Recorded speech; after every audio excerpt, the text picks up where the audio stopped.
جو سب سے پہلے میرا گانا آیا تھا. ادی ادی راتی اشنائے وے میں آخاں کوئی اور مڑیا مایا وے میں آخاں کوئی اور پہلیاں سے آنتا ہے شملہ وے پیچھے سے آنتی ہے ٹور مڑیا مایا وے پیچھے سے آنتی ہے ٹور. 90 کی دہائی میں پیار کے سفیر شکیل اوان نے پہاڑی ہندکو کے اس گیت کو جب اپنی دل موہ لینے والی آواز میں پہاڑی راگ سر میں گایا تو اس مائع کو وہ شہرہ آفاق شہرت حاصل ہوئی کہ آج بھی یہ بڑے ذوق و شوق سے سنا جاتا ہے. اس گیت کے بعد شکیل اوان کے ریکارڈ تیز ترین رفتار میں بکنے لگے اور ان کا شمار ہزارہ کے لیجنڈ ہندکو گلوکاروں میں کیا جانے لگا تھا. لیکن یہاں تک کا سفر اور جدوجہد کے ایام تلخی کی یادوں سے بھرے ہوئے ہیں. وہ کہتے ہیں کہ بس تلخیاں تو تلخیاں ہی ہوتی ہیں جب ابتدا ہوتی ہے اس کام کی. تو میں بس ایک شعر میں اس کو آپ کو کنکلوڈ کرتا ہوں اس کو کہ میری غربت نے اڑایا ہے میرے فن کا مذاق تیری دولت نے تیرے عیب چھپائے رکھے. یہ اس وقت میرے غزل کا. شکیل اوان بتاتے ہیں 90 کی دہائی میں مقبول گلوکار بننا ایک انتہائی مشکل کام تھا کیونکہ اس زمانے میں فنکاروں کے پاس مقبول ہونے کے لیے دو ہی ذرائع تھے، پی ٹی وی اور ریڈیو پاکستان.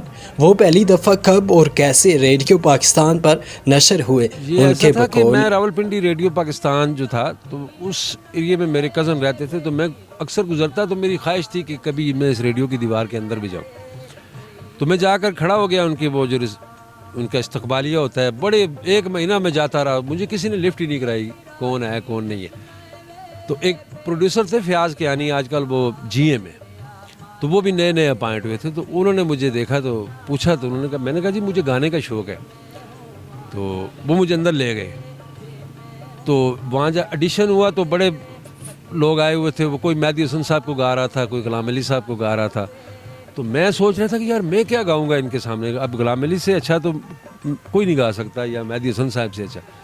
بھلا جب میرا وقت آیا تو انہوں نے کہا جی آپ کیا گائیں گے. میں نے کہا جی میں اپنے علاقے کے لوک گیت گاؤں گا. تو میں نے جو ہمارے شادی بیاہ پہ ہماری مائیں بہنیں دادیاں وہ پڑھا کرتی تھیں لوک گیت جو تھے تو میں نے وہ گایا تو ان کے کان کھڑے ہو گئے. انہوں نے کہا یار یہ کوئی نئی چیز ہے. تو سب سے پہلی بار میرا پھر وہ شکیل اوان نہ صرف گیت نگار ہیں بلکہ وہ ہند کو ادب کے ایک بہترین مصنف بھی ہیں.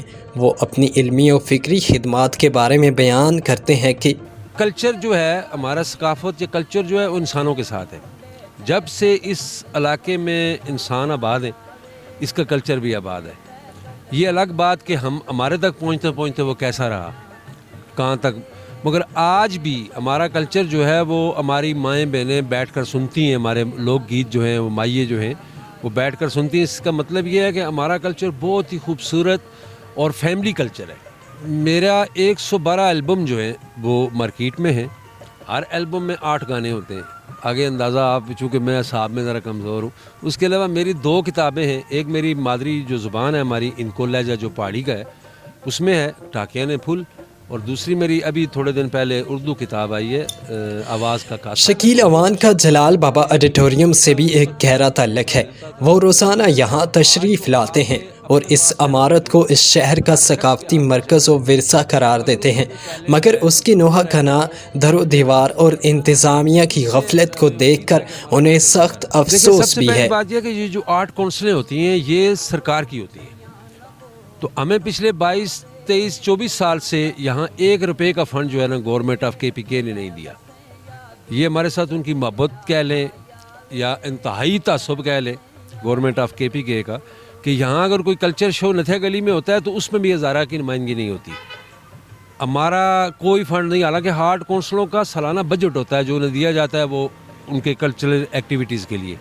تو بس یہ ہمارے آپ جب بھی کسی نمائندے سے پوچھیں اگر کسی کے آپ انٹرویو کریں گے تو اس سے یہ سوال ضرور پوچھے گا کہ آپ کا ایک کلچر ہے ایک زبان ہے آپ گنگے تو نہیں ہیں آپ کی کنکو زبان ہے. اس کے لیے ایک جلال بابا آڈیٹوریم اب حسین آرٹ کونسل بنی ہوئی ہے. اس کے پاس پچھلے 25 سال سے کوئی فنڈ نہیں ہے. اس کے علاوہ ہمارے لوک ورثہ میں ہماری کوئی نمائندگی نہیں ہے. میرا تو ایمان ہے کہ جس گانے کو میری ماں بہن اپنے گھر میں سن سکتی ہے میں وہ باہر لوگوں کو سناؤں. اگر میری ماں بہن وہ گانا نہیں سن سکتی تو مجھے کوئی حق نہیں پہنچتا کہ میں کسی دوسرے کی ماں بہن کو وہ گانا سناؤں. میرا تو یہی مان ہے اس چیز پر. میرا وہ گانا ہے زارے کے حوالے سے کہ میں ایک دو مصرے اس کے آپ کو پیش کر دیتا ہوں. سونا ہزارہ پھلاں دا کھارا, سونا ہزارہ پھلاں دا کھارا, دیندے لوک مثال وے, اسی لوک ہزارے وال وے. ناظرین, گلوکار کسی بھی معاشرے کی ثقافت کا سفیر سمجھا جاتا ہے.